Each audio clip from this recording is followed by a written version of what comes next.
ফের তিস্তার বাঁধের রাস্তায় ধস। গত বছর তিস্তার বাঁধে ধস নামার পর মেরামতি করা হয়, কিন্তু বাঁধ নির্মাণের মান নিয়েই প্রশ্ন ছিল স্থানীয়দের।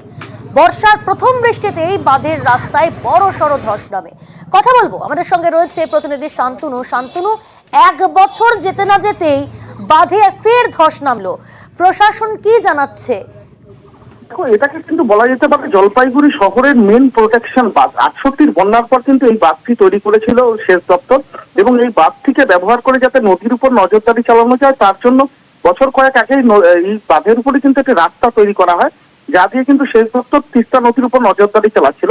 গত বছর 4ই অক্টোবর সিকিম পাহাড়ে যে প্রাকৃতিক বিপর্যয় হয়, তারপরে যে তিস্তা নদীতে ভয়াবহ বন্যা পরিস্থিতি তৈরি হয়, তখন কিন্তু এই তিস্তার এই বাঁধের অংশ কিন্তু ক্ষতিগ্রস্ত হয় এবং তড়িঘড়ি সেই বাঁধের অংশ মেরামতের উদ্যোগ নেয় সেচ দপ্তর এবং দ্রুত মেরামত করা হয়। কিন্তু দেখা যাচ্ছে এবার প্রথম বর্ষার বৃষ্টিতেই কিন্তু বাঁধের একটা বড় অংশ, সেই ক্ষতিগ্রস্ত অংশই কিন্তু আবার ক্ষতিগ্রস্ত হয়েছে।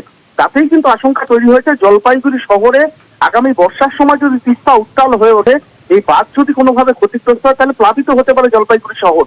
সেই কারণেই কিন্তু পুরসভার তরফে সেচ দপ্তরের দৃষ্টি আকর্ষণ করা হয়েছে এবং দাবি করা হয়েছে যে দ্রুত এই অংশ মেরামত করা হোক, না হলে কিন্তু আগামী বর্ষায় কিন্তু বিপজ্জনক হয়ে উঠতে পারে জলপাইগুড়ি শহর এলাকা।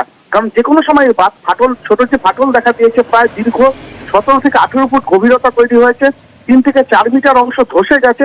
এর ফলে কিন্তু একটা বিরাট প্লাবনের একটা আশঙ্কা করছেন, কারণ তিস্তা উত্তাল হয়ে উঠলে জল কিন্তু এসে ধাক্কা মারে এই বাঁধেই। তখনই কিন্তু বিপদের কথা ভাবছেন শহরের বাসিন্দা থেকে শুরু করে সংলগ্ন এলাকার এলাকাবাসীরা। বেশ, অনেক ধন্যবাদ।